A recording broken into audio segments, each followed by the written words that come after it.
Hey, Amanda. Hi, Terry. Hey, Sophia. Is Terry on? I didn't see her yet. Oops, I can't hear you. I wonder what's going on with my audio. You can't hear me? I can hear you. The volume is very low, so I think it's something on my end.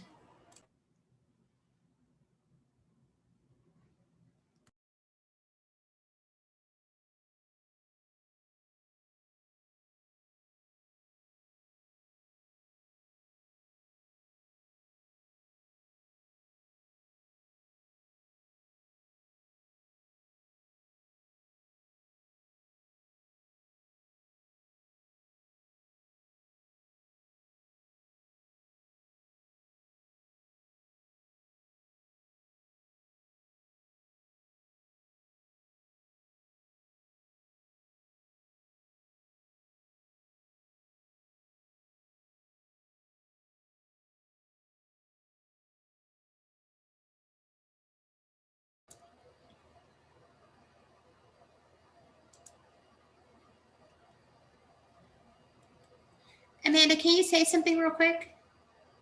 Hear me now? Perfect. Thank you. Thank you so much. You're welcome. Are you in your office? Yes. Am I in the here at our city offices? Yeah. That's what I thought. I was like, ooh, she looks like she's in the planning building. Yeah. I have probably the best office in the whole city. I'm right on the corner of I guess that's 8th Street and the alley. So I have these two. I have one window like that and another one facing 8th Street, and I'm tucked way back here, also as sort of the deep corner of the office. So it's a great space. I miss it when I have to work from home because it has great light and I have my own space heater, and it's just a great space. I think my office is even better than David's. Yeah.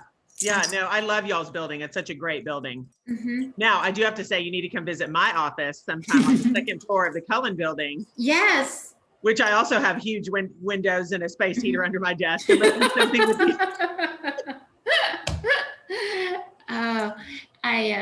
I first got this office, when I first started working for the city, I was working off of sort of that industrial boulevard, that GMC. And, but I knew that we would have this office. So it always sort of kept me motivated. And when I moved here, David Morgan was still at the old city hall in that tiny, tiny office. And so he'd always come over and say, gosh, you have the best office in the whole city. And I said, I really think so. And then I think he's moved up. He thinks he has a better office now, which he does, but I still think mine is way better and than the offices across the street. Yeah. Well, we all love our older buildings. They have such character. And yeah, my office, the suite we're in, because in Cullen, we left, a lot of the floors. We did carpet when we redid that whole second floor space, but we did leave wood where we could. And we had to carpet because the noise, we couldn't have left. But my office has wood floor in it. Oh my gosh. So it has the longleaf pine. And I specifically, there's 2 in our suite that have the wood. And I said, I want one of the offices with the wood floor. So anyway, but yeah, we miss our old offices. I go up a couple times a week just because, but yeah. So hey, Britton. Well, I was telling Brendan earlier this week that I was really proud when I saw your picture in front of our building. I said, people are taking pictures in front of our building, not City Hall, our building. And so we were just sitting with a little bit of pride to see our. Oh no, that was strategic on my part, Sophia. Do you think that wasn't strategic? I was like, we're getting an old building in the picture here. No. I figured there was a lot of intention behind it. It was just so nice to see our building. I mean, just that we're so proud of it, to see it shown off a little bit like that, and that someone want to use it as their backdrop just made me smile. Good. So do we know if we're going to miss anyone this evening? Has Myrna updated y'all? No. No, she should be hopping on here, and I see Art. I'm trying to get to him to promote him. Perfect.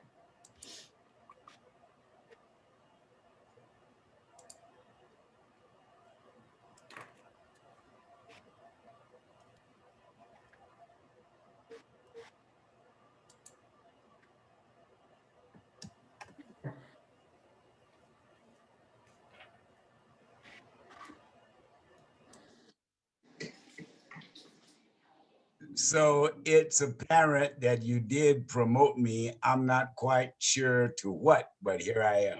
Here you are. 2 meetings in a row, Art. We get to see each other on here.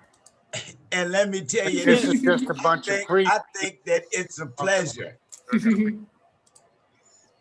It is a pleasure for me too. I enjoy these meetings. I enjoy hearing the discussion and what you guys are working on. And But so then let me say this also. Mhm. It is indeed, I think, a benefit to you that you have in place staff whereby you can rely on. Absolutely. Absolutely. Our bench is deep here with a lot of good and just Georgetown loving staff, and you can tell in the work that we do. But you're spot on, Art. Yeah, well, I don't blame you when you're not there. I understand it and I appreciate it. Art, do you know, this is Amanda, how are you tonight? Do you know that your screen is completely black? That's what I see. Does anybody else see that with Art? Yeah, and the rationale and the reason is that it's kind of like magic. And there it is. Well, I didn't mean to put you on the spot. If you wanted it to be that way, that's all you, but I just wanted to put it out. We just want to see your face, Art. Well, so, as a poor little country boy from Texas, we do some things that's off kilter sometimes. So, what I've started doing is when Britton starts sharing her screen, then I turn off the video because it's distracting for me to see all the little faces off to the side. And I try and minimize that window and put it out of the way. But I leave it on when we're like gathering or when we're talking or asking questions. Well, gathering is a good point. Good to see you, Catherine. Myrna, I see you're here with us now. Do you, has anyone called in or emailed in that they won't be here tonight? No, just a couple confirmations, but no one not attending. Okay, thank you.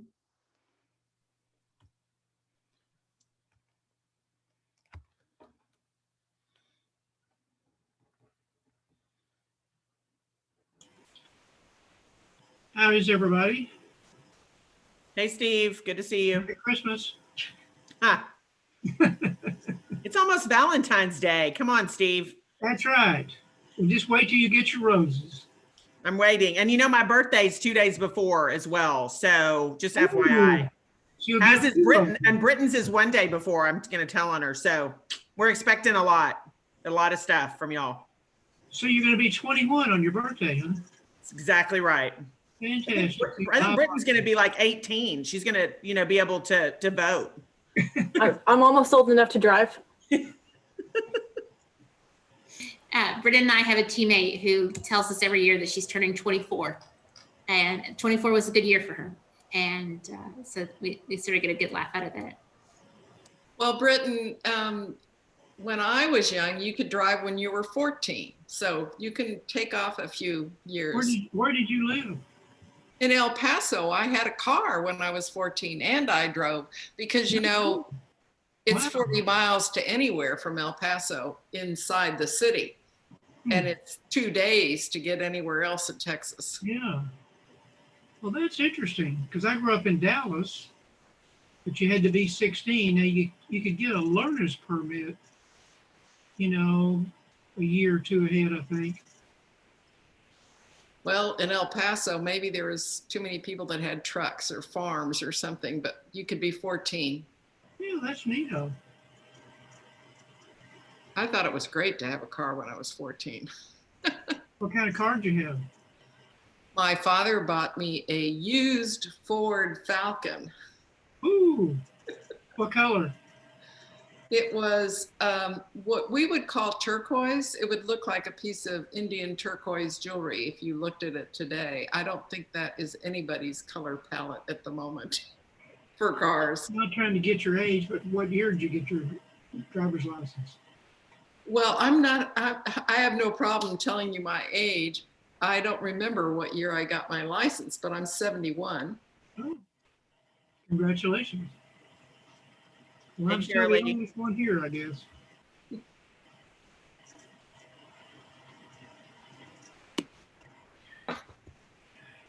Is it going to rain? Oh, I hope not. And I have a camping trip planned this weekend, so I need it to be dry. It's being weird though. You keep thinking it's cold and it's not cold. It's cold and it's not cold. Go outside to walk the dog. Cold. Is anybody doing So where are you going camping? It's Fort Davis State Park. It's over by Mejia. I went there this summer. It was beautiful and enjoyed it a lot. So I'm going to try again and do some winter camping. Oh yeah, no, I've been there. It's beautiful. I've stayed in the Indian Lodge there. Mm-hmm. No. I'm over here by the, I think it's called Mejia. It's about 2 hours away from here. Just sort of Fort Davis. I thought it was Fort Davis. Maybe it's Fort. It's near Waco. Yes, near Waco. Mm-hmm. But I've been to the one that you're talking about, and the Indian Lodge is amazing, and I'm looking forward to going back there as well. Mm-hmm. Okay, we should probably talk about work. I'll mute myself. Hey, Faustine, I think she's joined us as well.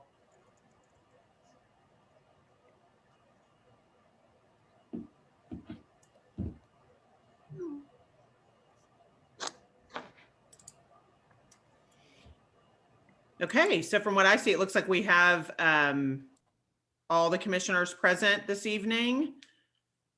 It doesn't appear we have any of our alternates joining us at this point, but we do have a quorum for this evening. Give everybody it just turned 6. So, all right, we're gonna get started. Okay, good evening. The time is 6 p.m. and I would like to welcome everyone to our meeting of the City of Georgetown Historic and Architectural Review Commission.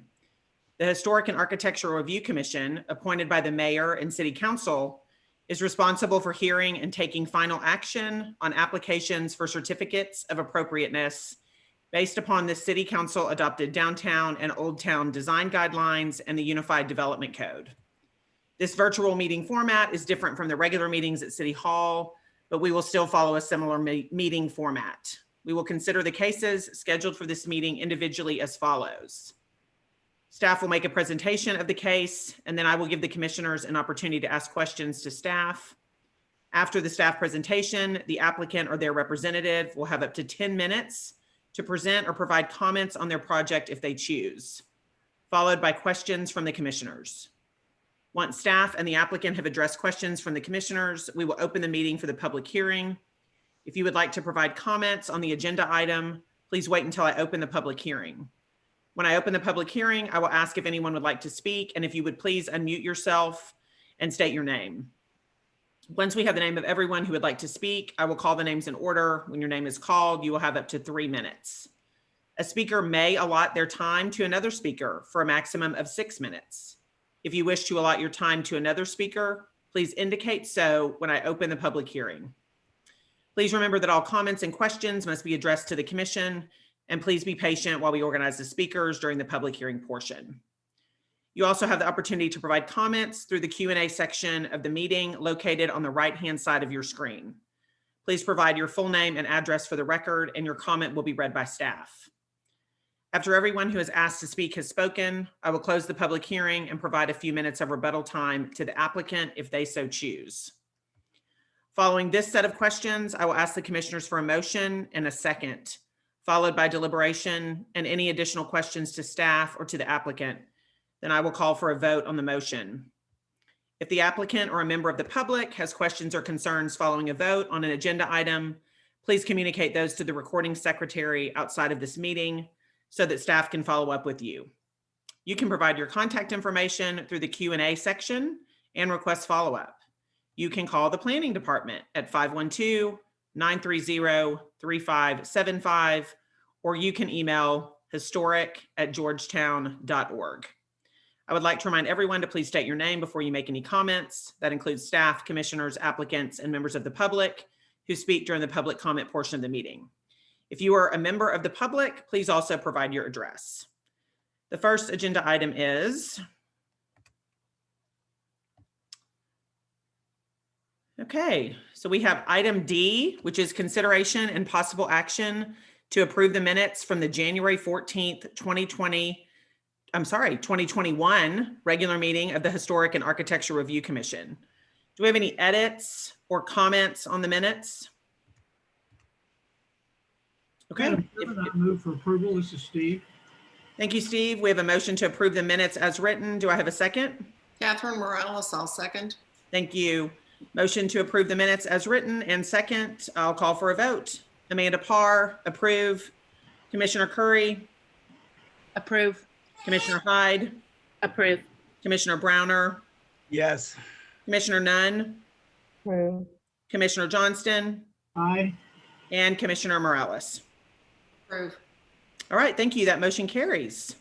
Moving on to our second agenda item, we have item E, which is a public hearing and possible action on a request for a certificate of appropriateness for the demolition of a low priority residential structure at the property located at 1304 East 15th Street, bearing the legal description 0.36 acres, being part of lots 36 and 37 and lots 38 to 41, block 6, University Park. Britton. Thank you so much. Good evening, commissioners. I hope you're all doing well this evening. The first case tonight is a request for the demolition of a low priority structure in the Old Town Overlay District. And so this is the house, a recent photo. And so what we have tonight, commissioners, is staff has provided a report and presentation for you. I'm going to go through that exactly as it was posted with the agenda. Since posting, the applicant has provided some additional information for Harc's consideration. And so I will do that as kind of a separate piece at the end. So what you can expect is I'm going to go through this like it was posted. I'm going to make sure everybody is clear and kind of has an opportunity to see staff's presentation and evaluation of the request. And then I'm going to add some additional information. There will be some additional slides at the end of the presentation that the applicant has asked for Harc's consideration on. And we can guide that discussion and staff can provide any kind of support or information we need to as we get there. So let's get started. This is 1304 East 15th Street. This is located kind of what I would describe as sort of the center east portion of the Old Town Overlay District. It's just a couple of blocks north of the Pearl Elementary School. And as you can see on our historic resource map, this is a low priority structure that is on the very edge of the Olive Street National Register Historic District. And it's surrounded by a mix of medium and low priority structures with a high priority structure and a there to the left, and then a couple of others another block over. So this is a part of the Old Town Overlay District that was developed mostly after World War II. And I'll get into some fun information that helps us to understand that a little bit better. So in the legal description, we don't get into this very often, but in the legal description, it's described as being several lots within the University Park subdivision. So I pulled up the plat. The reason this is interesting, and I hope you were able to see this in the HPO report for this application, but you can see on this plat a little square in a big area noted as the Coffee Homestead. And so the Coffee family was in Georgetown really kind of from its beginning. And then they eventually sold off parts of their homestead property, kind of the second generation of Coffees. One of the very younger sons, he and his wife Beatrice, began selling off parts of the homestead and creating these additional subdivisions just to the south of Southwestern University and kind of on the east edge of Old Town. And you can see here on this plat map, you can see a whole bunch of lots. I've outlined this property in red, and you can see that there's not a street that we would expect there today. So I'll go back. You can see Vine Street is right next to this house. It's right there on the corner. Well, when this plat was created, Vine Street had not been created yet. And so some of those lots were removed and swapped out for Vine Street to kind of jog it over and continue it down. So very narrow lots. They weren't necessarily expecting to build narrow houses. That's just how they decided to plat the subdivision. And then these ended up becoming a lot of the houses that you see on East 15th Street today. And so what we know about the owner of the house, or kind of the family who built the house, this is the Evans family, and Edward Lee Evans had begun working for a Henderson store in downtown Georgetown. So you might recognize the H.C. Craig building, still there today on the north side of the square. And so he ultimately was part owner in Henderson's. It was kind of a variety store, a five and dime, and then it kind of sort of transitioned with time, and then they ultimately closed. And then you can see what would have been the Gold's department store in that photo on the right. You can see the edge of the Gold's department store on the right side of that photo. What I've learned since is that Mr. Evans did serve on the Georgetown City Council. According to his obituary, he was elected to City Council on a write-in ballot. And then he also was the chairman of the Urban Renewal Agency for several years. And so he had a lot of involvement with Georgetown City government about a similar time that he was part owner in the Henderson's business, is my understanding. And so here we have the aerial photo from 1964. And so one of the reasons that this is important is it helps us to understand the evolution of the house and when additions may have occurred. You saw hopefully outlined in the staff report that this house had an original center portion, and then it also had additions on both the east and the west sides. In 1964, we can see that that west addition had already been constructed. And then I usually have to apologize for the 1974 photo because it can be really blurry.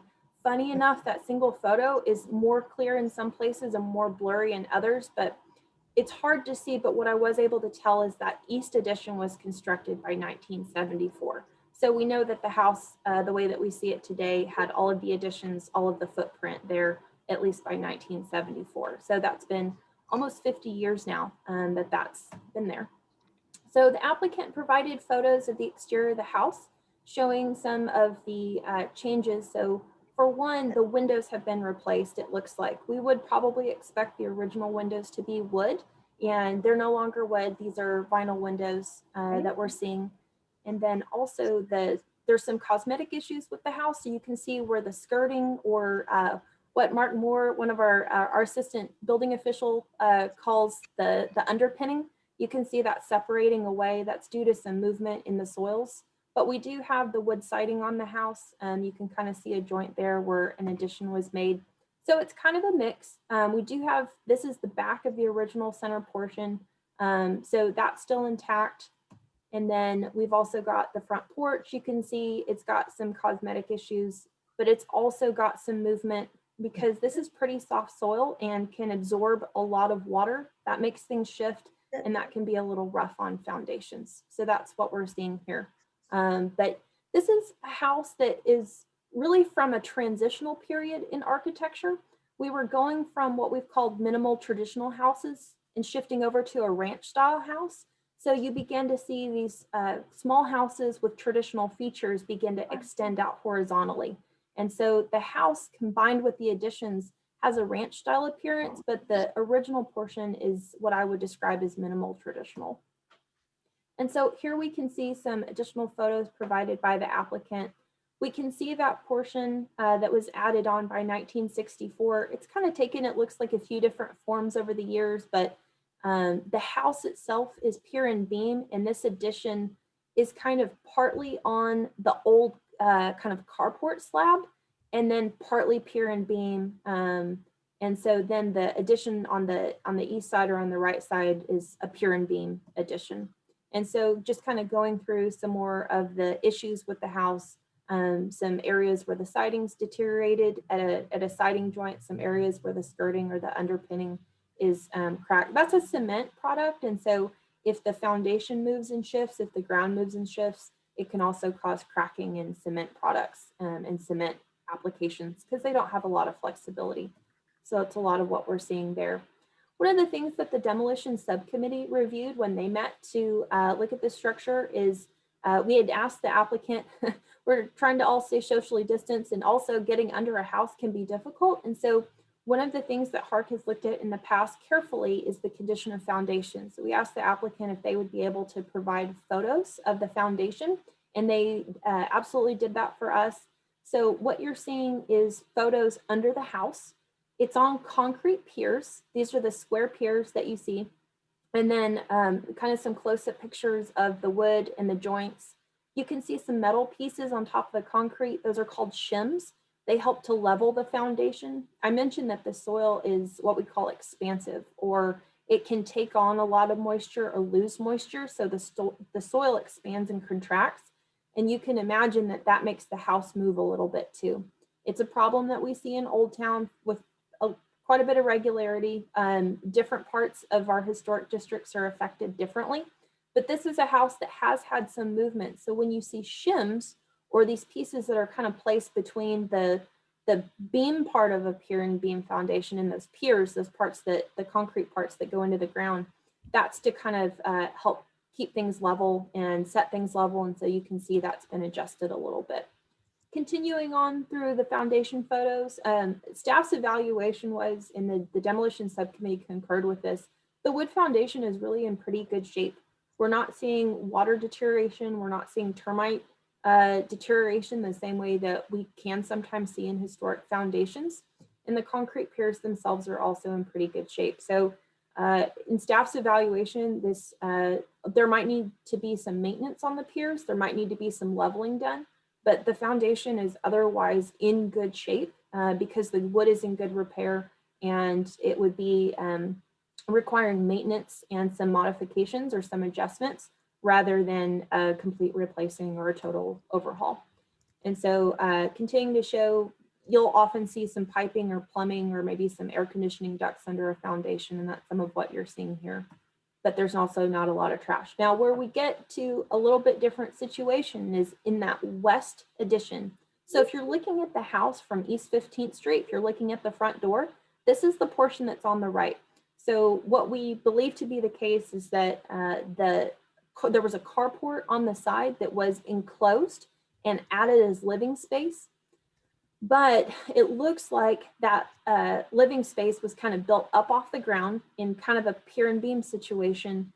But instead of true piers, it looks like there were maybe just some 2x4s used to support that on top of a concrete slab. Now, this is not a concrete slab that was constructed to be a foundation. This is a concrete slab that was constructed as a driveway. So you're seeing a lot of cracking in that foundation because it was never really meant to serve as a foundation. It was meant more to support vehicles. And so the addition on the west side is not as in good of shape and doesn't have sufficient structural report. Staff does believe that this would need more considerable repairs in order to successfully support it. And so here we have some additional photos of that foundation cracking and shifting and not providing probably adequate support for an extended life for that addition on the west side. There's also an addition on the east side, and one of the ways that we're able to distinguish it underground, not quite underground, but under the house, it feels a little underground. You can see in the photos that the piers are a different shape. These are round instead of square, so they were done in a very similar way, but they were done a little bit later. The house was built in 1947, and we know that this addition was built between 1964 and 1974. Staff still found that this addition is in pretty good shape structurally. The foundation was in good condition. The beams are in good condition. The piers might also need some maintenance and some adjustments for the floor to be level, but we didn't see a level of deterioration that we felt merited kind of the full replacement or kind of overhaul that you might see if you had a lot of deterioration in the wood. So these are just some additional photos that the applicant provided showing the condition of the underside of the structure. We do think some maintenance would be needed, but it was kind of in okay shape. And so I want to go back to the historic context a little bit and talk about why staff made the recommendation that we did. Staff was recommending disapproval of the request because we don't believe that it sufficiently meets the criteria for approval of a demolition. And the reason is I mentioned earlier that this house is on the edge of the Olive Street National Register Historic District. That National Register District is associated with building styles and time periods that are much closer to the turn of the 20th century. By 1947, you had a different pattern of development occurring in this part of Georgetown. But what I think is really well illustrated in this 1964 photo is that you can see all of these kind of brighter rooftops to the right of the square that I've highlighted in red and to the south or toward the bottom of what I've highlighted in red. And that's because these were all houses built between the 1940s and the 1970s. And so they took on a different architectural style. A lot of these are ranch style or variations on a ranch style, even in some cases a minimal traditional. And this was a post-World War II development pattern that we see in some parts of Old Town, but particularly on the east side and on the south sides of Old Town. So the center portion developed during kind of a pre-Victorian and a Victorian and craftsman period. We have a lot of architectural styles that we recognize from the turn of the 20th century, the 1920s, even sometimes the 1930s. But by the 1940s, Georgetown had a little bit of a post-World War II boom in building, and the town of Georgetown, which is really our historic districts, began to expand to the east and to the south, and then also began to infill in some cases. So some of these larger lots, and you can see them in this photo kind of to the upper left of where I've got the square highlighted. A lot of these kind of empty areas, these really big lots or houses with big yards, begin to infill with houses of this post-World War II time period. And so one of the reasons that staff found that this structure did contribute to the Old Town Overlay District is because it's part of a pattern that we can see pretty clearly on the ground in this kind of 3-decade period. And so here it is again, showing with the current satellite image. Again, you kind of see a different rooftop pattern on the right side of this image than you do on the left. And a lot of that is because this is where we see a transition in the architectural styles. And so when staff reviewed the application, we found that it complied with being complete. In the instance of complying with the design standards of this code, what that means is that does it comply with the UDC requirements? And the reason that we found that it did not comply is because there are 3 criteria for approval of a demolition of a historic structure. The first criteria is loss of significance, and staff did not find that this structure had met that criteria. So we do agree that it is not a high styled house.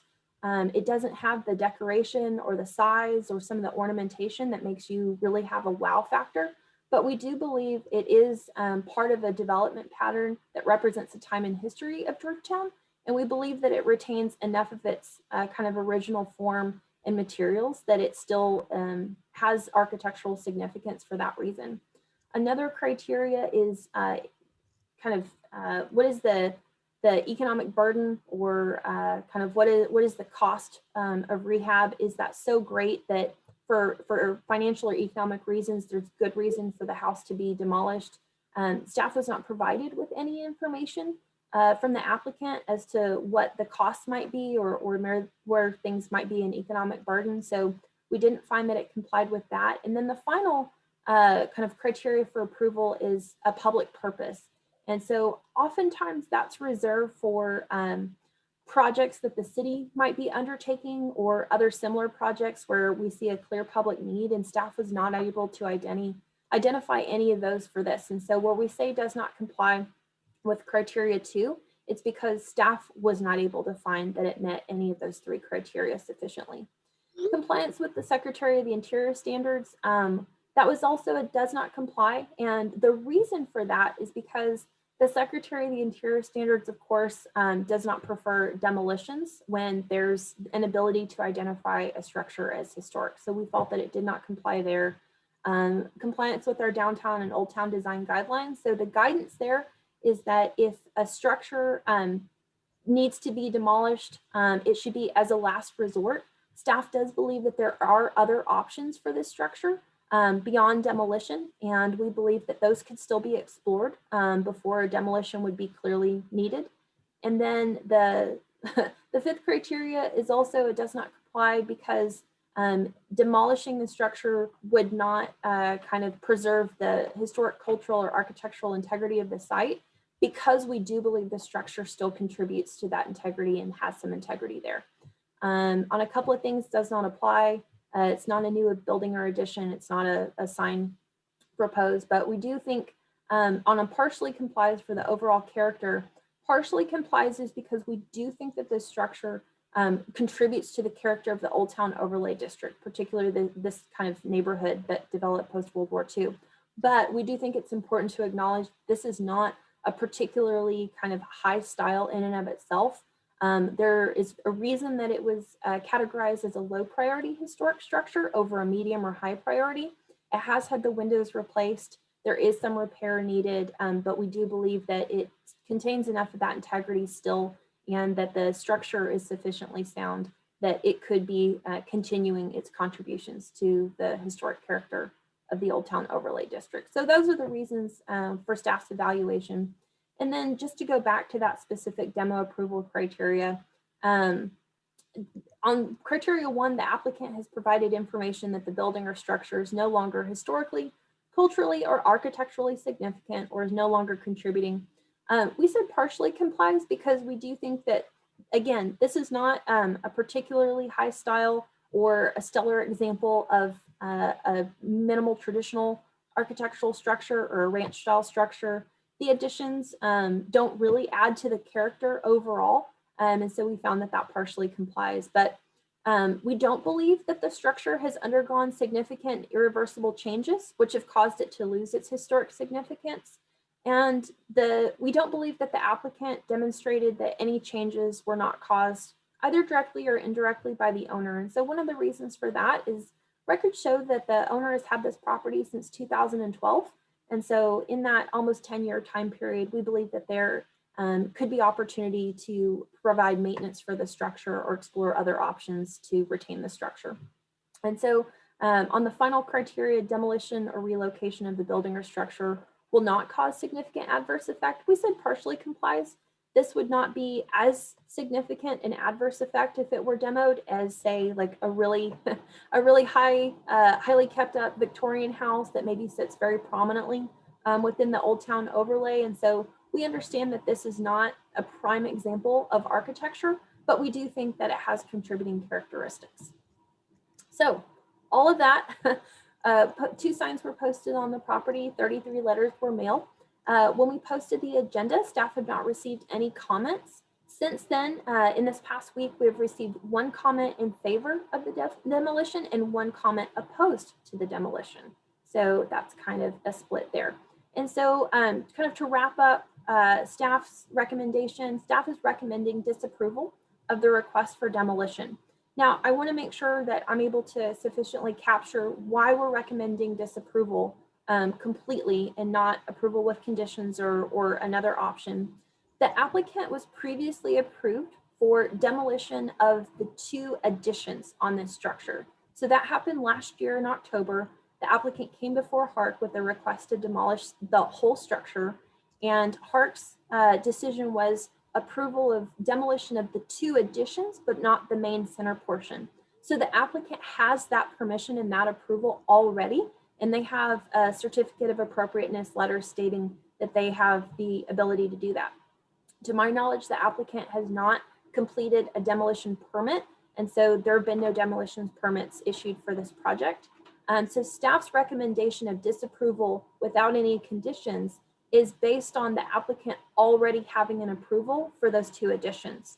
Staff does support demo of those 2 additions because we don't think that they are particularly contributing or have any real architectural character of themselves, but that center portion is kind of what we were focused on, the 1947 portion. And so that's why you see a staff's recommendation for disapproval as opposed to kind of another type of recommendation.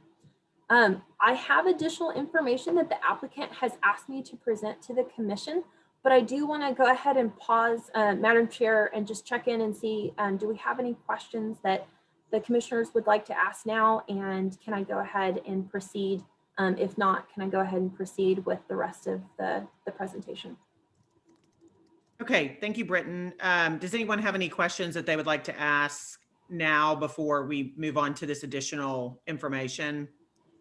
Just raise your hand or signal to me. Okay, sounds like we're okay with moving forward to this second section, Britton. Great, thank you so much. So I'll continue. In the kind of very, in the past week or just a little bit more, the applicant became aware that there is a house outside of the Georgetown city limits currently. So it's a house that doesn't currently have protections. And the owner of this house that's outside of the city limits is looking to have this house relocated. And so the house is located at 4355 County Road 110. The applicant here, Mr. Lawton, would like to request Harc's consideration of relocating this house to the site that we're talking about, the subject property that we're talking about today. So he is requesting of permission for a full demolition of the house on East 15th Street, and then would be asking to be able to relocate this house from outside of the city into the Old Town Overlay District and onto that property on East 15th Street. And so he's provided several photos that I wanted to share with the commissioners so that they can understand what this house looks like. Staff has not had the opportunity to review the structure or its history. So really what we have right now, we have a location and we have the photos. It does look like this house was built around the 19-teens based on the style. It does look like it's in pretty good condition. This is what we can see of the exterior. So you can see it's kind of a 1.5-story house. So there is a second floor, but the second floor is not a complete second floor. You see it with these large dormer windows. And then here are some views of the front porch and front door. And so this house may or may not have had some changes over time, but it still has some features that are similar to houses that we have in the Old Town Overlay District, built about the same time period, kind of between 1900 and maybe 1915, 1920. And so the applicant has also provided some pictures of the interior. You can see some hardwood floors. You can see that looks like the original front door with the transom window above. And then it looks like a lot of the original wood trim and doors inside the house as well. And so this is part of the information that the applicant had asked staff to share because they wanted to share this information with Harc as part of Harc's consideration of the request for a demolition.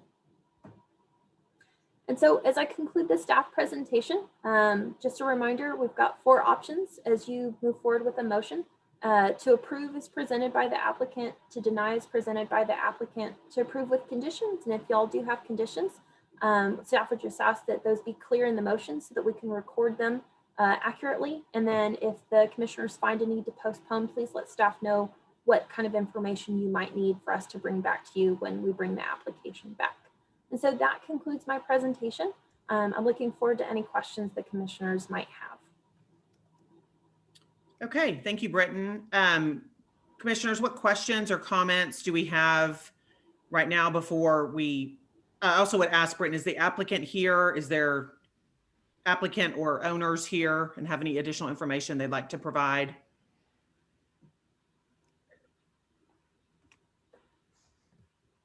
I do not know if they've been able to join yet. My understanding was that the applicant might be running a little bit late to the meeting, and I don't know if he's been able to join us yet or not.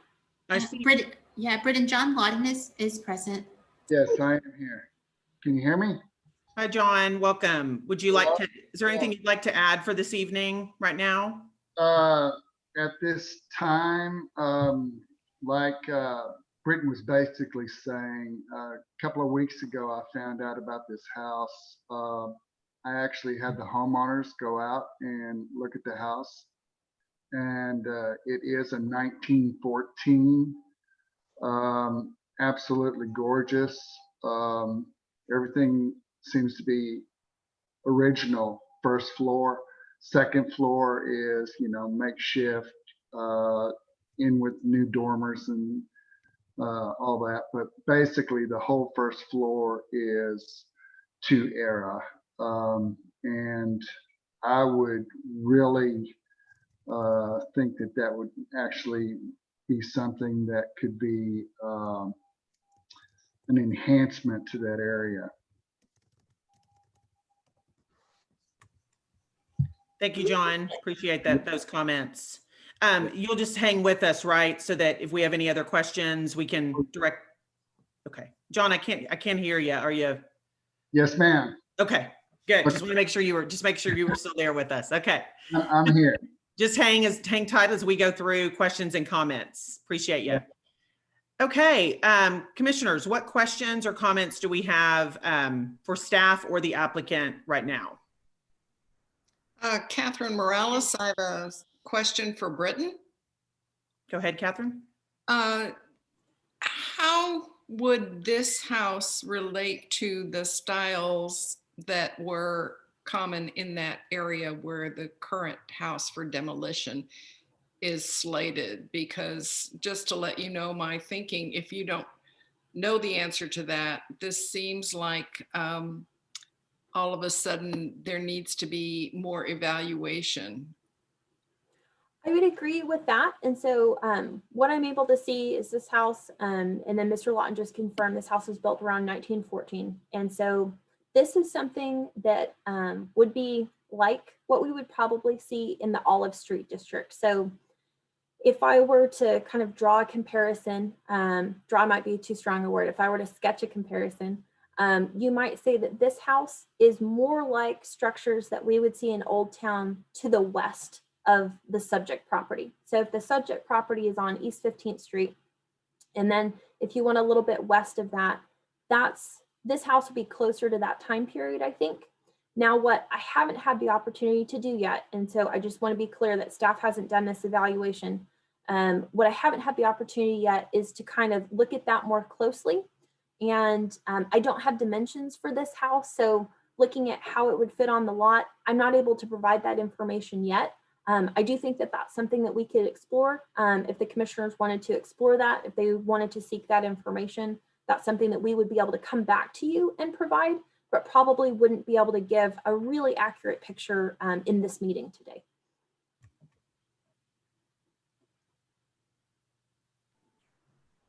Britton, thank you very much. So what I am perplexed about is we have a COA that offers, or is requesting demolition. And yet we also have this newly brought in piece of information that says, oh, there's a house we could put there if you approve the demolition. So it's sort of like mixing apples and oranges. So the only thing I can think of is that we would ask that it be postponed, and then you would have time to evaluate this potential. That's my opinion right now. Thank you, Catherine. I actually have a couple comments or also questions for staff, really around procedure. So I think it follows Catherine's comments. How would we tie the demolition of one home to the moving onto the lot another home? I'm just not sure how we would tie those two things together, because again, I agree with Catherine, it's sort of apples and oranges at this point. I also would be concerned that, with the removal of with moving a home to another lot, there can be things that can occur. And so I'm just concerned that how would, again, you tie the demolition of this house with only the approval of moving this structure to the property? So that's question number one. And then my second question would really be, unfortunately, when we look at the criteria, and you can correct me if I'm wrong, Britton, we don't have a criteria that we make recommendations to demo based on what is being put on the lot. And so I would have concerns with setting a precedence that we are making a decision on removing a property to put a certain other property on that same lot. So Britton, if you want to address those, that'd be great. Happy to, thank you. So from kind of a procedural standpoint, what we are noticed for and what the public hearing is for this evening is the demolition request, and the demolition request only. And so if we were to bring this back so that Harc could consider it and so that we could hold a public hearing, there is another kind of type of request in our code, and it's for a relocation. So in some ways, this would be treated like infill. We know that we're not building a new house, but it would be a new house for this site. And so there would need to be kind of an evaluation similar to what we would do if somebody were to propose to build this new. We also need to provide notification for that. And so that would need to go to a separate meeting before Harc would be able to make any kind of decision. The only thing that Harc's able to make a decision on tonight, if you would like to, is the demolition, since that's what we've provided notification for. So we would need to take that extra step if needed, and then we could bring that back at a later meeting and provide the notice that's required, because I believe relocations also might need a notification, and we want to make sure we get that right. Another piece of the puzzle is that Harc, according to our UDC, needs to make a decision within 35 days of a public hearing. And so we would have to bring this back by the second meeting in February in order to meet that time requirements for the commissioners to make a decision. And so this is something that we'd kind of need to act on pretty promptly in order to sort out what all of the pieces are. But just kind of procedurally, we would need to bring this back. It would need to be evaluated for how it would be on the site, meeting the setback and building height standards, and then also our design guidelines, which include kind of compatibility with surrounding character, things like that. So we could do that. And then, Madam Chair, your next question was whether or not we have criteria that says, essentially acknowledges a swap out to say, hey, we would be removing this structure, but be accepting this other structure instead. And so the only criteria for approval that we have outlined in our UDC, and this is for Harc to make a finding on, and so this is where the commissioners have that ability to make a finding, is if there is loss of significance of the structure proposing to be demolished. And that's probably the one that we see the most often. Whether there's, the second criteria is whether there's an economic hardship that's causing a need for the demolition.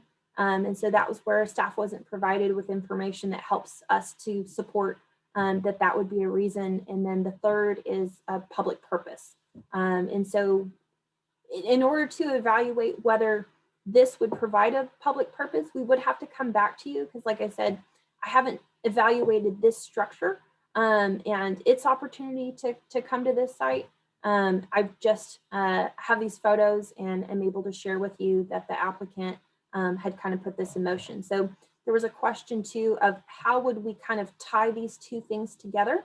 I also don't have an answer for you immediately.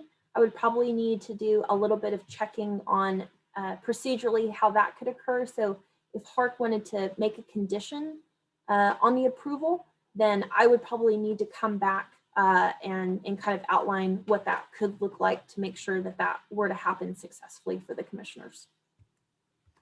Okay, thank you. And just one clarification, if we were to postpone for you to look at all of this information, the platting, the height, the setbacks, everything that you've mentioned, can that be done within the 35-day time frame? I think that we could provide the commissioners with an evaluation in that time frame. I don't know that.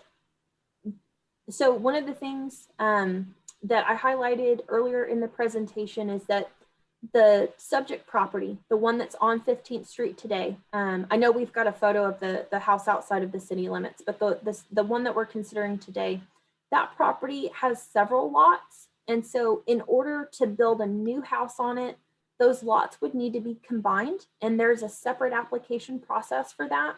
And so before the house could be moved, that process would have to be undergone. One of the things that might make that process necessary before Harc approving something like this is staff would kind of need to make sure that all the setback requirements were met to see if any modifications might be needed. Now we can kind of, I think, preliminarily go through that if we've got enough information from the applicant. So what we would be able to do, I think, is to come back to you within those 35 days and share with you as much information as we've been able to determine. Whether or not I could present you with a complete picture, I couldn't tell you because I would still need to do the work to know. Okay, thank you, Britton. What other questions do we have? Terry, do you have a question? So, okay, remind me, this went through our demolition subcommittee and, and then it came to Harc and we decided, well, you can't demo the whole thing, but you can demo the back and the front little add-on pieces, something like East that. and west, east and And west. then, okay, and then, so now they're applying for a total demolition, but it didn't go back through the demolition subcommittee? It did, and when the demolition subcommittee considered it, they recommended disapproval because they did not find that there had been any substantial change to the situation from last year. And they did support, continue to support the removal of the additions, but not the center kind of original portion. So essentially the and subcommittee are on the same page. Yes, and so, and also kind of consistent with the last time this house came up as an application. So we did not find that any of the conditions had substantially changed, and so the recommendation and the position has stayed the same as it was in the last application too. Okay, and I'm just thinking ahead here. I'm imagining that if if we denied demolition right now and didn't put it off, then the relocation can't happen, at least here. But, right? Because you can't relocate the house because it's not demoed. Well, so we have, I believe it's 180 days. If there's a denial, that someone can come back with an application, kind of reapply. And so this is essentially the same application that Harc saw in 2019. And so there's been kind of with city applications, there are various time periods that you have to wait before you can come back with the same request. That time period has passed, and so the applicant's back with the same request as last time. If they were to come back with kind of an addition and essentially saying not just a demolition, but we would be proposing a demolition and a relocation, that could probably be considered as a different kind of application. And if we were not able to accomplish finding all of the information in the 35 days that Harc has to make a decision, it would be feasible for them to come back with additional information in that later application and kind of reapply with new information. I think that would be a possibility. Okay, thank you. Okay, Britton, that actually, I'm sorry, I have a follow-up question that falls right in line with Terry. Do you mind if I ask that really quickly? So just to clarify, if they were to come back with a relocation and a demo later, does the demo criteria change on how we have to evaluate the demo of this property? It would not. And so I'm going to back up to the approval criteria. So in our UDC, our Unified Development Code, we have a whole section 3.13 that covers the different requirements for a certificate of appropriateness application.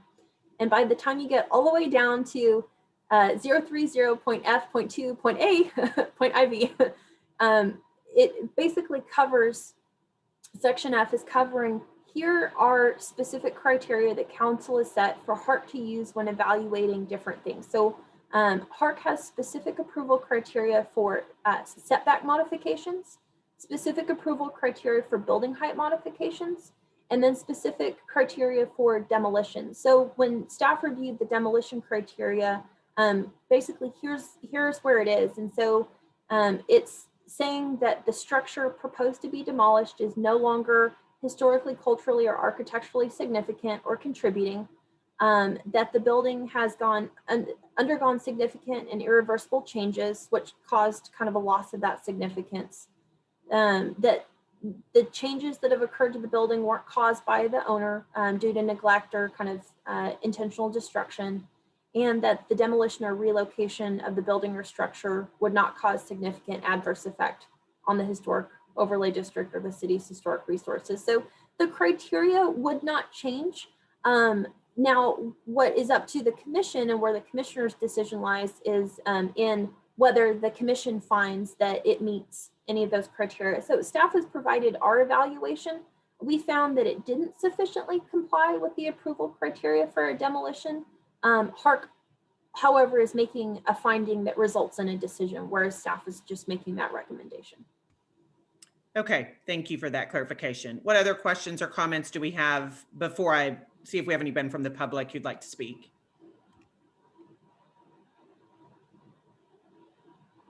Okay, not seeing any other comments or questions right now. This is a public hearing, so I will open the public hearing.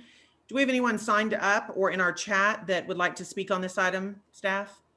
Chair, I do not see any messages in the chat, nor do I see any hands raised. We do have one attendee, and I would just ask right now, if you are interested in speaking, to please unmute your mic and let us know that. Doesn't appear that he is trying to unmute himself, so I think it's fair to say that no one is seeking to speak on this item. Okay, thank you, Sophia. Yes, ma'am. Okay, having no one signed up or in the chat to speak, we're going to close the public hearing. And commissioners, I will just ask for additional comments or questions before we make a decision on this item.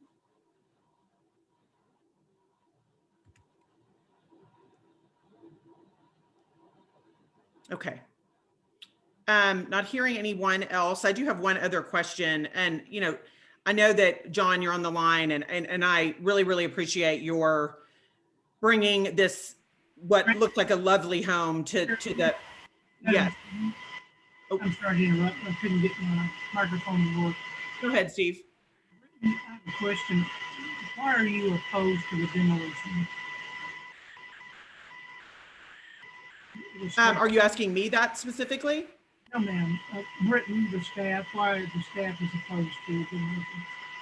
Oh, that's a great question. And so when we looked at this house, and we've had demolitions in the last year, and so often what staff is looking at is what is the condition of the structure?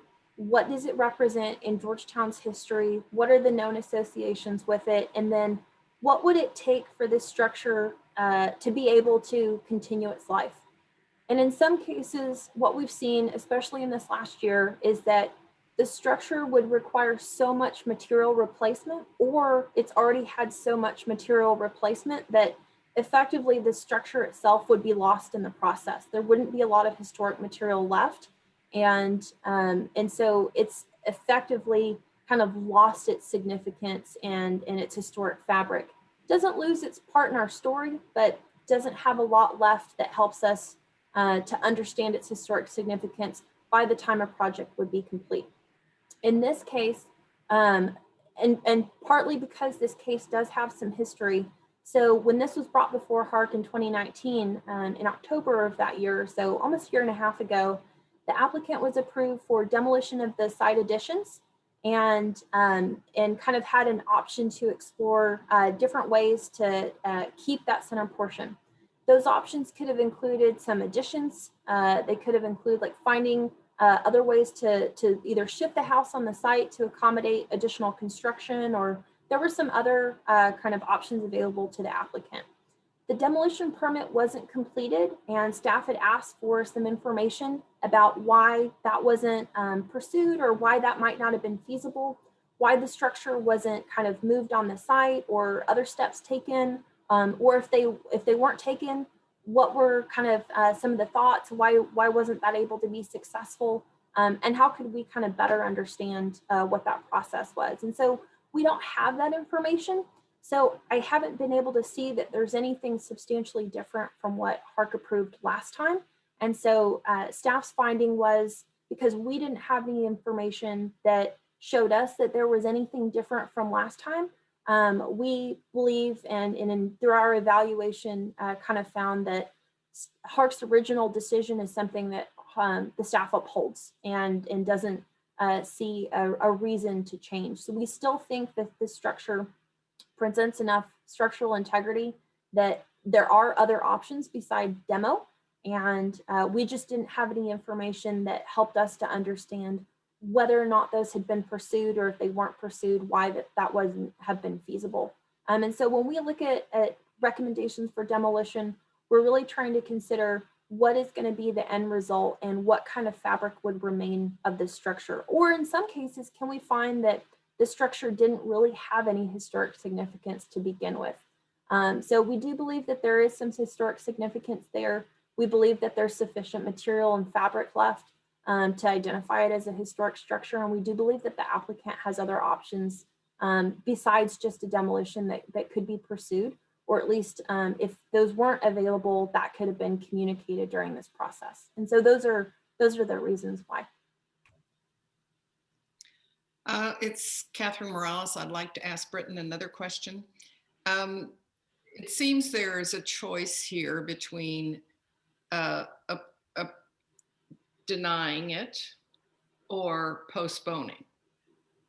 And if you could just tell us which would allow you more time or freedom to investigate other options. So I think some of the information that staff would be looking for, if Harc found a need to postpone, we would be looking at needing to do some research on the history of the other house, because it would be important for us to be able to provide that history to the commissioners. I would need dimensions of the house and kind of a site plan to see how it might fit on the lot, so that we can kind of confirm how would it be positioned. Could it meet our setback requirements, or would it need setback modifications? We know that we've seen that quite a bit in the Old Town Overlay District. Harc is pretty used to, at this point, modifying setbacks. But the reason why is that sometimes the lots that we have, or the historic structures that we have, they were built without setbacks. And so it just kind of causes some challenges today when people are trying to do projects that we can understand to be a good fit, but maybe it doesn't quite fit super well with the current zoning requirements. Anytime you build a new house, or in this case, if you were to bring a relocated house over, all of those current zoning requirements still apply. And so we would want to make sure that we could share with the commissioners if there are any modifications needed, and if so, what would those be? We would also want to make sure that we had time to kind of discuss with the applicant what what the process looks for moving the house, because we want the commissioners to kind of be aware of what that process looks like, what the expectations might be around that. Moving a house is no small thing. And so my understanding is that this house, located outside of the city limits, could be successfully relocated into town. It would have to be divided into pieces in order to do that. But that's kind of usual for moving houses. That's not too different. We do have a history of relocated houses in the Old Town Overlay. We have farmhouses that have come from outside of the city limits, and we have houses that have come from Austin. We also have houses that have been relocated from one part of Georgetown to another part of Georgetown. And so this would not be the first time that this had happened. It might be the first time that it's happened in a few years though. And so the most recent one that I'm aware of, and I don't know all of them, but the most recent one that I'm aware of was a relocated farmhouse from outside of the city limits into Old Town in 1985, and it's still standing there today. And you would have a hard time not realizing that that was not the original site for the house. So we would Can I just clarify? Oh, sure. I'm sorry. The question I asked is, does making a motion of deny give you more time than making a motion of postpone? It potentially would, because in order to, if Harc were to deny this application, there would be at least 180 days before the applicant would be able to come back with a request for demolition only. If the applicant were to come back with a different request, which might look like demolition and relocation combined at once, then they could probably bring that back sooner. But because there would be a demolition component, it would be at least 60 days, according to our certified local government requirements, before the application could be brought back. So if you postpone, staff has to come back with this, and Harc has to make a decision within 35 days. So by the end of February, we would need to have this back up for Harc to make a decision. In the event of needing a new application, that gives kind of an extended time period, because we no longer have that time limit on us. Although I couldn't confirm for you right now exactly when we could bring that back. And I guess my kind of roundabout way of talking was to kind of illustrate some of the things that we would need to work on. I don't know how quickly we can do that. And so in 35 days, we could bring back as much information to the commissioners as we were able to ascertain. But I could not confirm for sure if I will be able to answer every question, or if we will have what we need to be able to do a full evaluation in those 35 days. I guess that's where I was going with that. Catherine, does that answer your question? Yes, it does. Okay, thank you. Can I say one thing? I just feel like I think that I'm more concerned with whether or not to demolish the house than whether or not to then relocate the new house. The new house is beautiful, or the new old house. So, I mean, I feel like, you know, I reviewed it. We already said we wanted the middle to stand. And so I don't, it seems like we almost need more information on that. I mean, why should we keep it? Why should we not keep it? Does anybody agree? Or Well, Terry, I do agree, because I think it's pretty clear from this what the motion should be. And yeah, I mean, they've right. Two kind of entities have decided that we should keep it, and I feel strongly about, you know, demolishing every low priority structure that comes up for demo, because I mean, it could really ruin the integrity of the whole old town if we just demoed every low priority. yeah, agree. But then again, I'm not positive that this is so different than the other ones that we've demoed. I mean, it looks to me like it would take a lot of money to upgrade, and the windows are replacement and stuff like that. So I'm just kind of like, well, I'm kind of stuck there. I don't know. So Terry, this is Amanda. So I was on both of those demo subcommittees, and in the one in October of 2019, is that right, Britton? 2019, the years are getting away from me. Yes, ma'am. So we went in the structure where people were living. I don't think they're living there permanently, but they are in and out of the home. And in my opinion, there were things inside of the main structure. I completely concur with the removal of the additions, but I also have significant concerns about losing a property that I feel like there could be other options based on seeing the interior and the exterior, and also based on the good condition that the current foundation is in.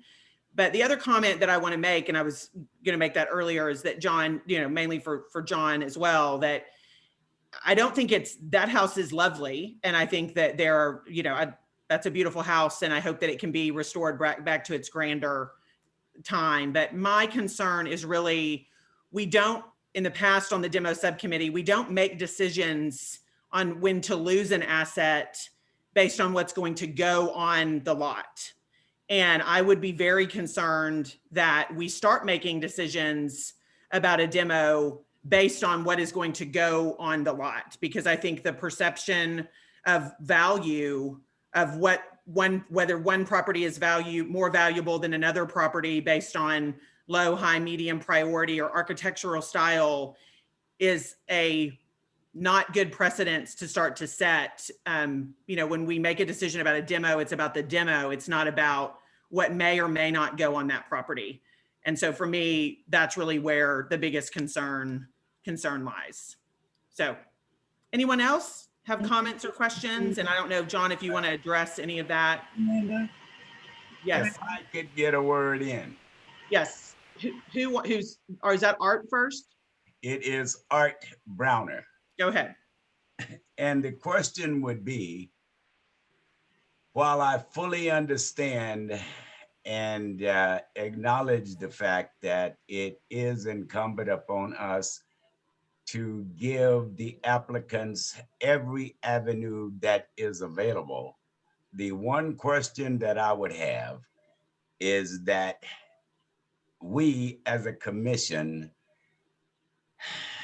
January 2020, gave the okay for demolition of the two additions to the east and the west of this property, and the permit expired in November, which meant there was no movement whatsoever with regards to the approval that was given. And so then the permission expired. And so now we're talking about extending things again.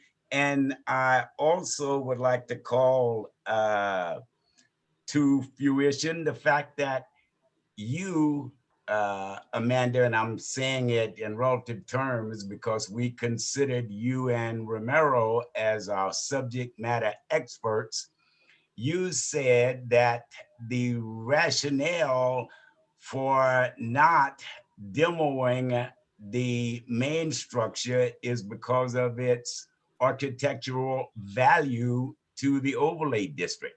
The two additions to the east and the west added nothing.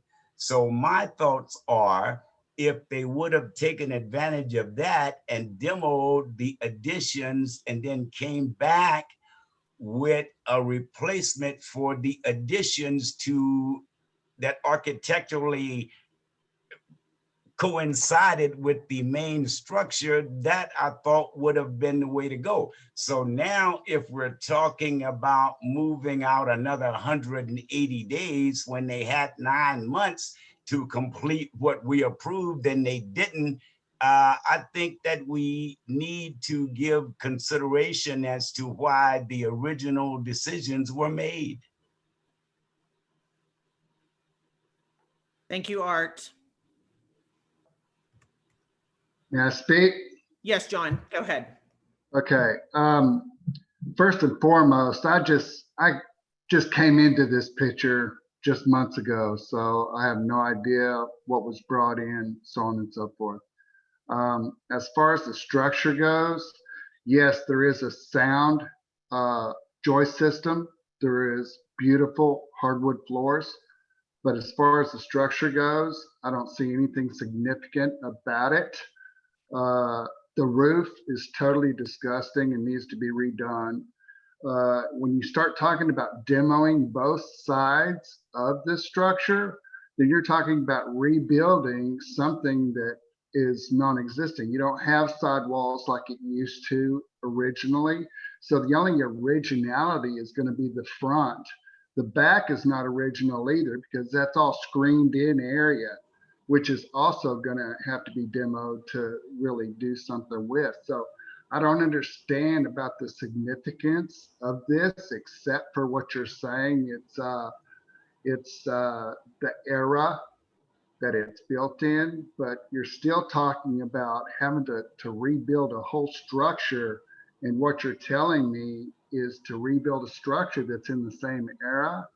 And I've been redoing homes in Old Town for over 30 years. And I don't have one house that I've actually kept where it's supposed to be significantly. I've tried to keep same siding and everything, but I've always had to make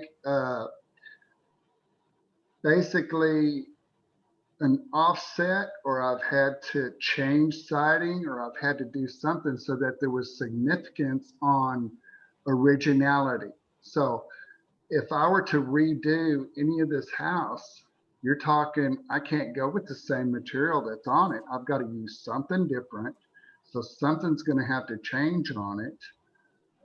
So it seems rather odd that, you know, we would want to keep this center structure when the side structures are allowed to be demoed. It's really not making sense to me in that aspect of the whole scenario. And if anybody knows me, I try to keep everything as authentic as possible. And I've done that, you know, throughout my whole career. But this came upon in a way that it hit me kind of sideways when I saw this house and was asked if it could be possible to utilize it. I had a couple people that actually worked through preservation that actually told me that this was actually something that was around. I didn't even know about it. Supposedly, Liz had found it like a year ago and asked Bryant Boyd and a couple others if they knew anybody that could use it. And then all of a sudden, it's like a blessing. She decided to call me about 3 weeks ago and tell me about this house. And I was like, wow, I mean, that would be just absolutely perfect in that corner. And as opposed to what's around that house, You go down 2 blocks and there's another house that's basically in this same era. So I don't know. It's here, there, and I understand what you are going to have to go through. But another thing is like I say, anybody that knows me knows that if there is any material in that home that can be salvaged to where I can reutilize it in a new structure on that same site, I'm going to do it. And that's with the floors and everything else. But you start talking about the center section of this house, you're talking what, 900 square feet? There's nothing there. But I could do a couple of rooms, yeah. But it's still going to have new flooring throughout the rest of the house. So you know, it's understandable in what you're trying to say and accomplish. And I'm just trying to do the best thing I can for my clients. But I totally understand what you're talking about. Thank you, John. I appreciate that. Okay. Any other comments or questions from the commission before we make a decision? Okay, then I will entertain a motion.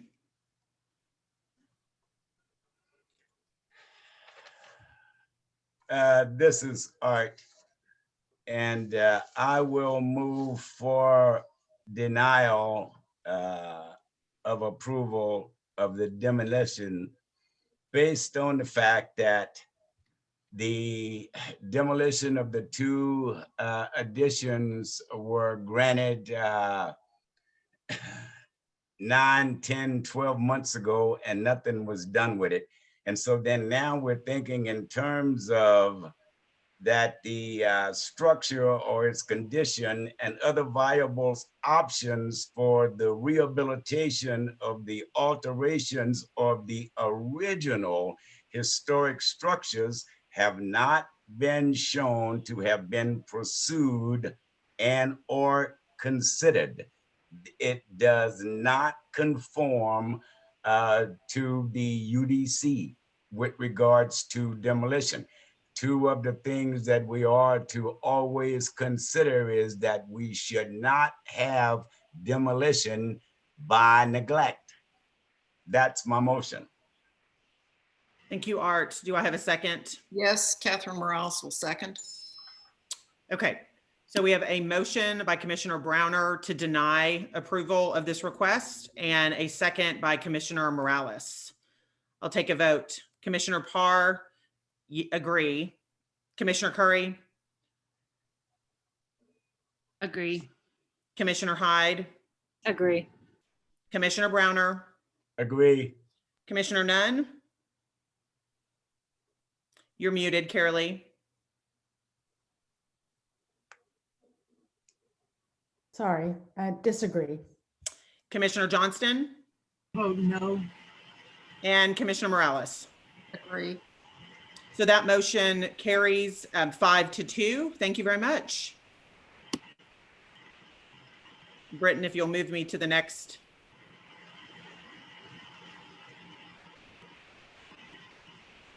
Are we there? Okay. All right. We are moving on to item F, which is a public hearing and possible action for a certificate of appropriateness. I've got to move my screen out of the way. 4, new residential construction, infill development, a 3-foot setback encroachment into the required 15-foot front setback to allow an architectural feature 12 feet from the front north property line, a 3-foot setback encroachment into the required 6-foot side street setback to allow an architectural feature 3 feet from the side street east property line, a 7-foot 4-inch building height modification to the required 15 feet maximum building height at the front setback to allow a building height of 22 feet 4 inches at the front north setback, and a 5-foot 4-inch building height modification to the required 15 feet maximum building height at the side street setback to allow a building height of 20 feet 4 inches at the side street east setback. at the property located at 406 East 4th Street, bearing the legal description 0.166 acres, being the east half of lots 1 and 2, block 32, Glasscock addition. That is a mouthful, but go ahead, Britton. Thank you, Madam Chair. Britton again, and we probably should have swapped so that you could summarize instead of reading the tongue twister of a caption. Commissioners, this is for new building construction, essentially a new house, 2 setback modifications and 2 building height modifications. And I'd like to go through all of those. So this is the property that you're considering this evening. This is on East 4th Street, and it's in kind of an unusual place, although our Old Town Historic District is full of them. This is a property that, commissioners, you may remember came before you kind of early last year without a design for the house, but requesting setback modifications because of the configuration and location of the lot, which Harc approved. And so this is located on what was intended originally to be a corner lot on the northwest corner of Ash Street and East 4th Street. Ash Street was never completed next to this house, and so the city retains a right-of-way. Usually right-of-way is where we build roadways, maybe sidewalks or other city infrastructure. That's essentially the city's property. And then you have the blocks in between that are usually privately owned. And so since Ash Street was never completed, but also never abandoned, the city has a right-of-way that treats this property like it's a corner lot. But because the city has no intention of completing the Ash Street right-of-way construction, the city has no intention of constructing a road there or a street extension, it functions like an interior lot. And so that's why Harc approved setback modifications previously. This is the site. It's currently vacant. It did have a house previously that Harc approved demolition of, I believe it was 2008. And so next door is a medium priority structure. Also across the street is medium priority. There are low priority structures and non-contributing structures also around. And then this is not very far, kind of just up the street from, you see a high priority structure there to the upper left, and then another across Elm Street from that. That kind of first closer high priority structure was part of a Harc review last year. And so this has kind of a mix around it. This is another area that fits a development pattern that kind of comes to a point and then switches time periods. And so the house that was here previously was one of those post-World War II structures. The house next door still there is. And so what we're able to see is the house that was here previously, but has not been here for several years, was set a little bit closer to the street. The survey shows that it was about 14.5 feet from the property line, but there is, I believe, about 10 feet between the property line and the curb. And so you can see here, there's a point at which the sidewalk ends and doesn't quite reach the curb. So the property line kind of ends where the sidewalk ends, and then there's additional right-of-way space. So it's kind of counted as lawn. It looks like lawn. It looks like it's part of the property, but it's actually part of what the city has. So sometimes when we have, we look at houses from the curb and we say, oh, well, that's set back kind of what you would expect. And sometimes that property line is closer or further away. So what we know is that the house here originally was about 14.5 feet back from the curb. And so when Harc approved the setback modifications, they were to allow 15 feet for the front setback, approximately where that house was located, and then 6 feet for the side setback. We normally have a 15-foot side street setback, but again, Ash Street didn't get turned into a street right here, and so Harc agreed that it could be treated more like an interior lot. So we were back to the Sanborn maps, which is kind of fun. In 1925 and 1940, we can see that there was no house here. So this is a part, you can see a lot of vacant lots and indeed a lot of vacant blocks. And so some of the houses in this area came after 1940 or in that post-World War II era. So we tend to see minimal traditional houses. We tend to see some ranch style houses and then a few kind of older historic structures scattered in between. We can see this house was there by 1964, and it looks like it had kind of a horseshoe shaped driveway where they would kind of come in one side of the house and then go out the back side. And then it looks like there was also a detached garage there at the back of the lot. In 1974, the house was still there, the house next door, and then you can see some kind of curious driveway arrangements that were going on. So Ash Street never got finished in this section, and so it's kind of been used off and on as different driveways.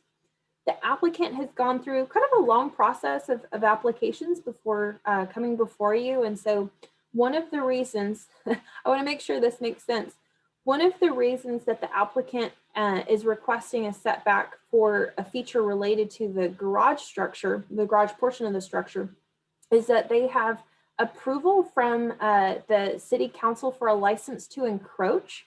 That's a tool that allows them to construct a driveway in order to access their garage from the side. So rather than driving through their entire lot, which is a little bit narrower than some lots in Old Town, they have approval to kind of construct and come through the side. So even though the city won't be improving Ash Street as a street, the property owner has the opportunity to construct a driveway and use that driveway for their own access there. And that was approved very recently.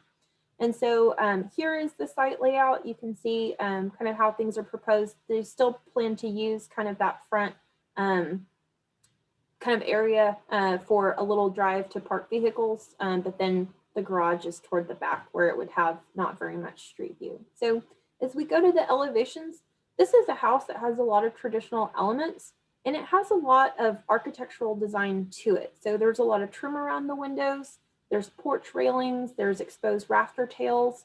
So it's not something that I would identify as clearly any one particular architectural style, but it is using a lot of characteristics that we see in traditional features. So the 1/1 windows, the roof slopes are pretty traditional.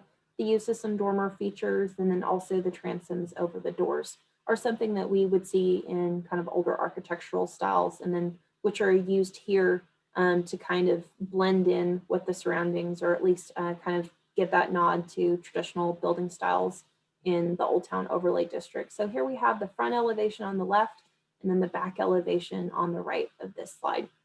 And so there are two features that the applicant is requesting setback modifications for. And commissioners, when we consider setback modifications, they usually have a footprint involved. They usually have a portion of what's encroaching on the ground.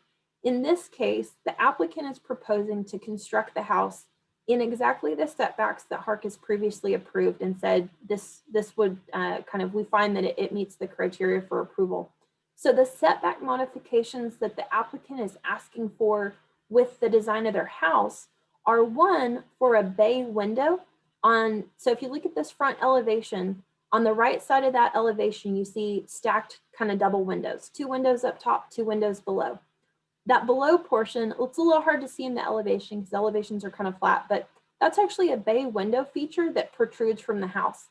That's the feature that one of the setback modifications is requested for, because it if you kind of stick out 18 inches or less from the house, you can do that into a setback. No modifications are needed. That's in our code. That's standard across the city. It's not special to the Old Town Overlay District. But if you extend more than 18 inches, then it requires a setback modification. And so this bay window and its roof would extend a total of 3 feet. So an additional 18 inches needing that setback modification for that feature to be able to be there. The applicant is also asking for building height modifications. One of those is for the gable roof that's up above that bay window, excuse me. And so if you look on the right side of that front elevation again, you have a gable feature with that kind of peaked top, that peaked roof that we see as kind of a triangle element. Building height at the setback is limited in the Old Town Overlay District to 15 feet. What we do sometimes find is that when gable features are proposed on either additions or on new structures, those gables might be above the height limit. And so that's why it requires a setback modification. If the applicant were kind of to continue that porch line over and not have that gable feature kind of stacked above the bay window where the house kind of moves toward the street, then it might not need that. So this is kind of specific to the design of the house. So that's one of the setbacks requested and where one of the building height modifications is requested. Here we have the right elevation, or the the west face of the house.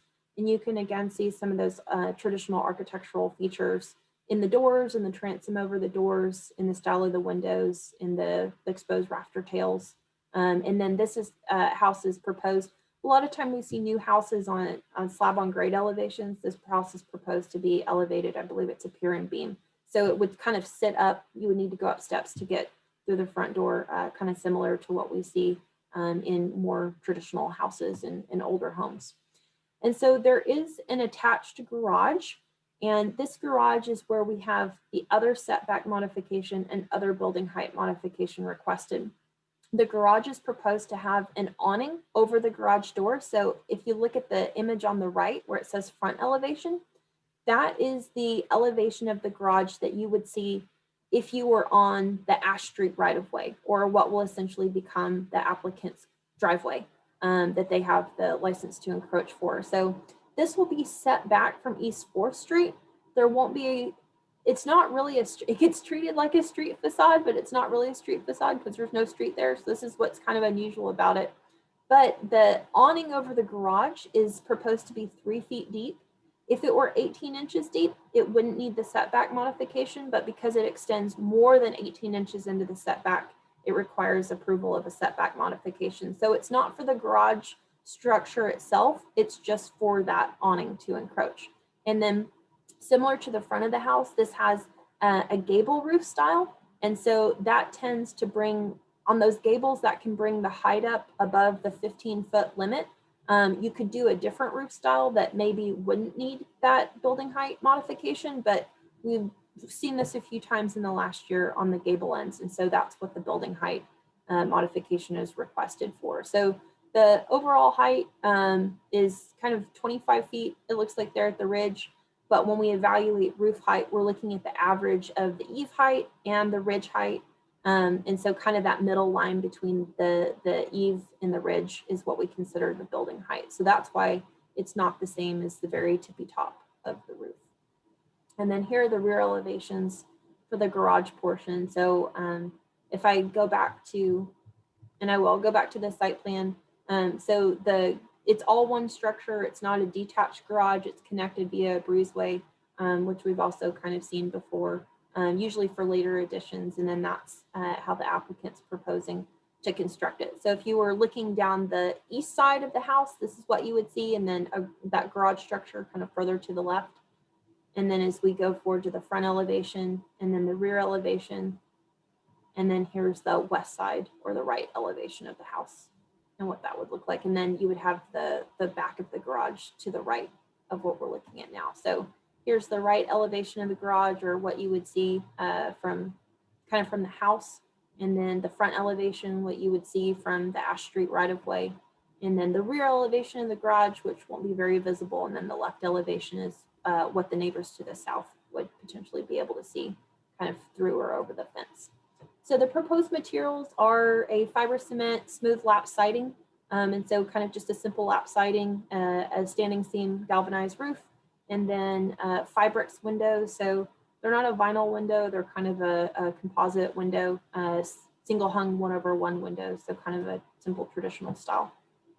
Looking at the current context, the site is kind of where the pole is there on the right side of the street, just past this house that we see on the right. So it would be a 2-story house front, kind of just past this porch feature that we see on the existing house. And then you can see across the street, there are houses that are primarily 1-story. This is an area where the grade kind of slopes down because we've got some drainage down there, kind of where East 4th Street kind of comes to a bottom and then kind of rises back up as you go further east. So looking from the opposite direction, where you see this little curb cut, that's kind of about where, not exactly where, but about where the applicant's driveway along the side of their property would be. And then their house would be kind of just there on the left. And so when staff reviewed the application, we found that it complied or partially complied with the applicable requirements. So the partially complies for the compliance with the design standards of this code is because it would require approval of 2 setback and 2 building height modifications. The Secretary of the Interior standards for the treatment of historic properties was not found to apply because there is no historic property here to be treated. And then staff found that the proposed project complied with the other requirements, and then there are no signage proposed, so that was also not applicable.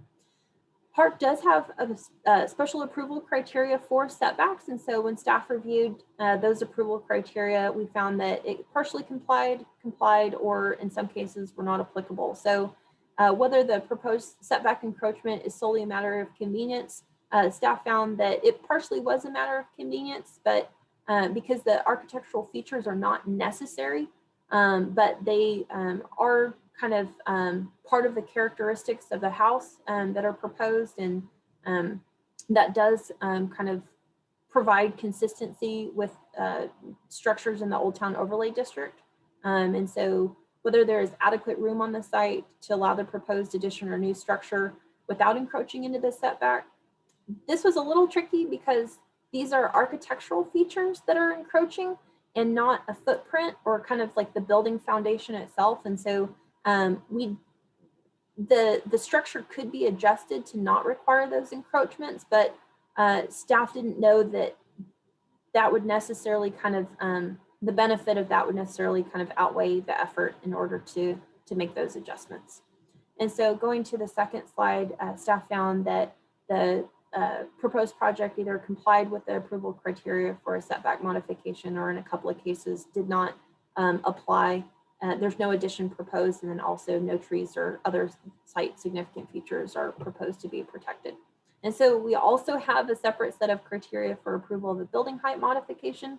Those are primarily centered around the town square district and views to the courthouse. And so the one that really applied in this case was the relationship of the proposed project to the existing structures in the immediate vicinity remains consistent. Staff said partially complies because this isn't a full 2-story house, it's a partially 2-story house. So the entire footprint is not 2 stories tall. Part of it's 1 story, part of it's 2 stories. There are not kind of immediately surrounding houses that are also 2 stories tall. So this would be a little bit taller, having that 2nd story than surrounding structures, but also kind of not terribly different because it wasn't a full kind of massing of 2 stories. So staff found that that partially complies. To sum up, commissioners, finally, 2 signs were posted on the site, 35 letters were mailed.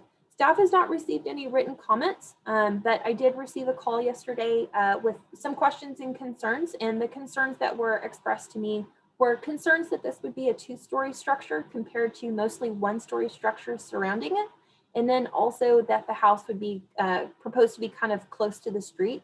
And because of its proximity to the street, that 2-story height kind of might have more effect as a 2-story, were the concerns expressed to me. And so I hope I've conveyed those accurately.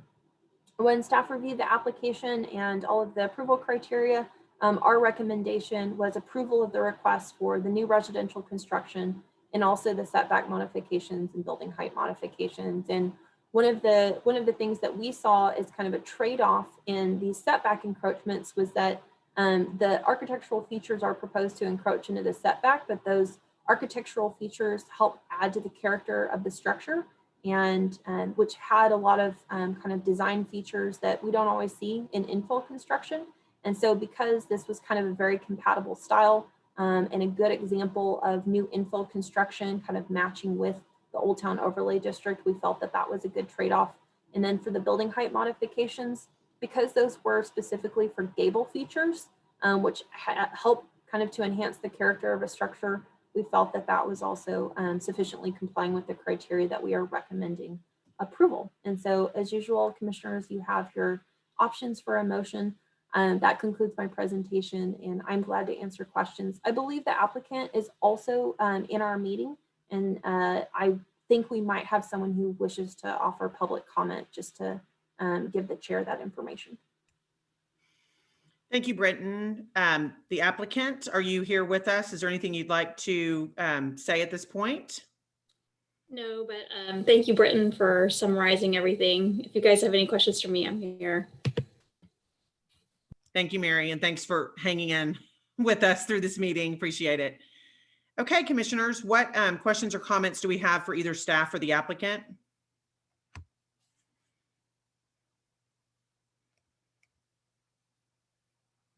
Okay, Britton, I just have one question. Do we have a picture of what anything surrounding the structure? I'd just like to address the comment that you mentioned.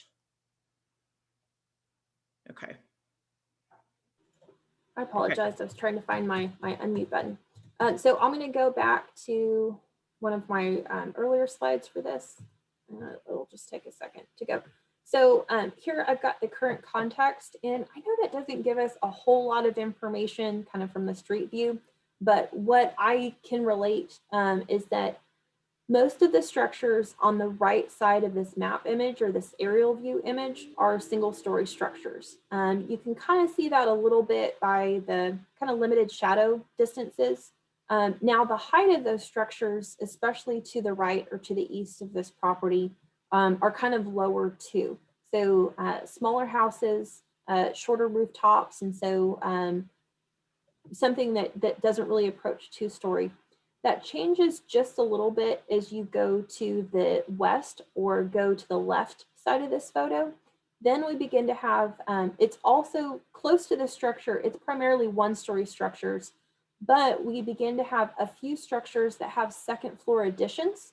And so maybe not a full 2 stories, but a second floor portion. And then some of the roofs have kind of steeper slopes. And so some of the rooftops are higher.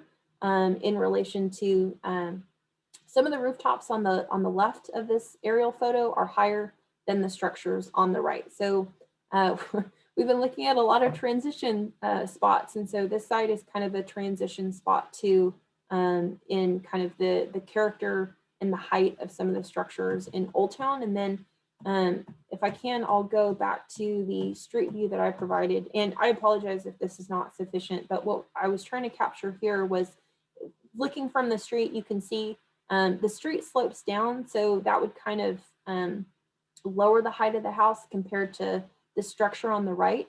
But across the street from it, you can see this is still a fairly low height roof for a 1-story house, and that kind of continues there on the left. And then as we look back from the other direction, it's a little bit hard to make a comparison because we've got the right of way there, which is not going to have any structures in it, and it kind of acts as a vacant lot. So I hope that answered the question, but happy to continue.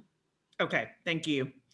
Okay, what other questions or comments do we have? This is a public hearing, so I need to open the public hearing if we don't have any other questions or comments. I just wanted to look at one more thing. Sure.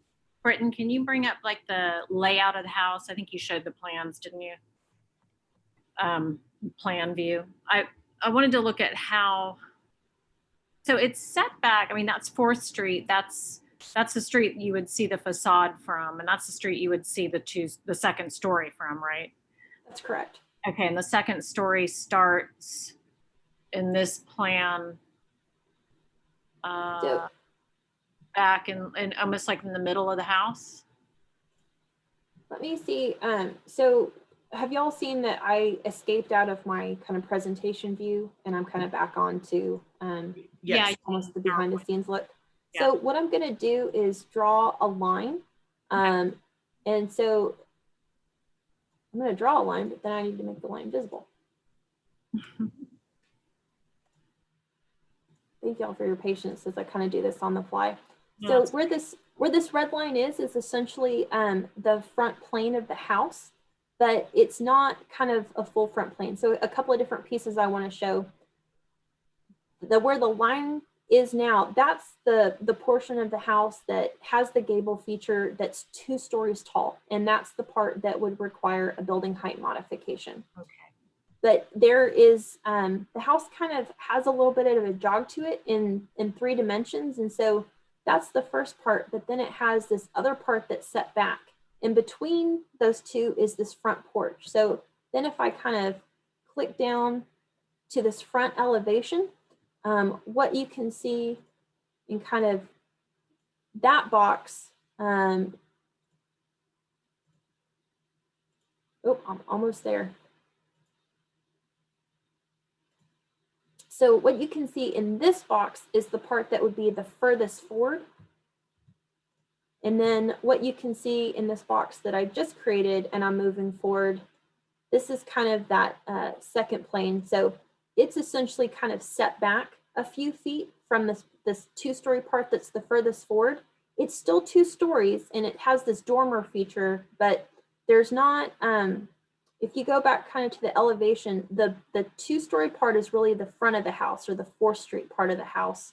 Although it's not terribly taller than the 1-story portion of the house. I believe that's about a 4-foot difference. Although the 2-story portion is kind of looking directly there on 4th Street. Did that help at all to kind of describe the layout? Because I can also go back to the site plan. It does, but the back extension is only 1 story then? That looks Yes. 2-story to me in the elevation.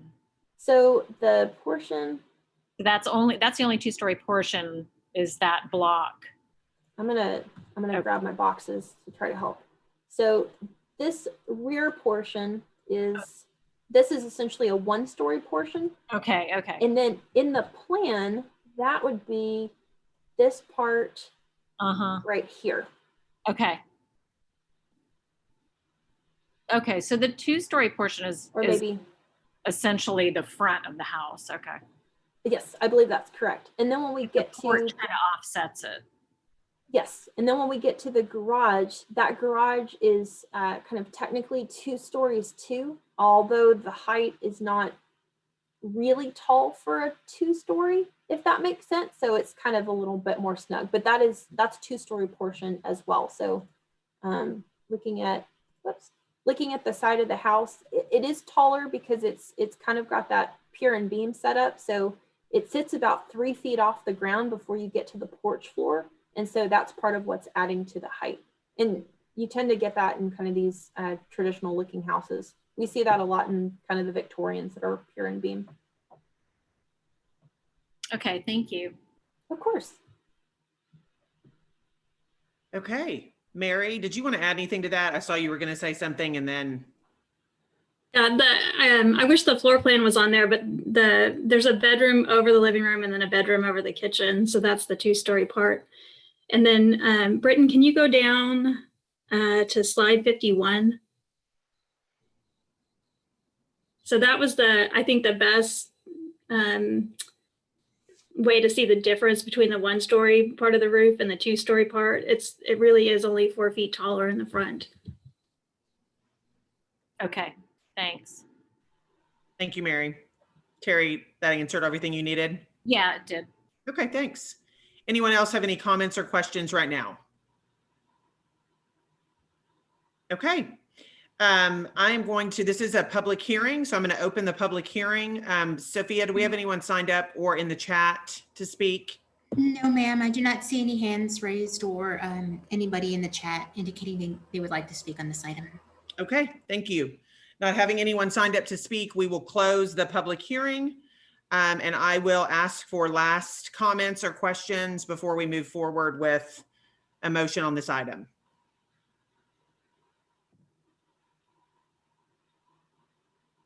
Okay, not seeing any additional comments or questions, I will entertain a motion. Madam Chairman, this is Steve. I move for approval. Thank you, Commissioner Johnston. I have a approval motion by Commissioner Johnston. Do I have a second? Carolee, second. Thank you, Carolee. Okay, let's vote. Commissioner Parr, approve. Commissioner Curry? Yes. Commissioner Hyde? Approve. Commissioner Browner? Yes. Commissioner Nunn? Approve. Commissioner Johnston? Aye. And Commissioner Morales? Approve. All right, thank you. That motion carries approval on that item. Mary, thank you for your patience tonight. We appreciate it. Good luck with your project. Okay, moving on to our next agenda item, which is item G, which is updates from our city staff. And Mary, you're welcome to stay with us if you want to hear updates. I think she left. Go ahead, Sophia. Chair, I do not have any announcements today. Britton, do you? Okay. No, stay tuned for the next meeting. Okay, perfect. All right, not having any other agenda items, I will entertain a motion to adjourn our meeting for this evening. Catherine Morales makes a motion to adjourn. Thank you. Do I have a second? Austin, second. Okay, let's vote. Commissioner Parr, yes. Commissioner Curry, Yes. Commissioner Hyde, Yes. Commissioner Browner, Yes. Commissioner Nunn, Yes. Commissioner Johnston, Aye. and Commissioner Morales. Yes. All right, thank you very much. We will adjourn. Welcome and goodbye, Pam. I just see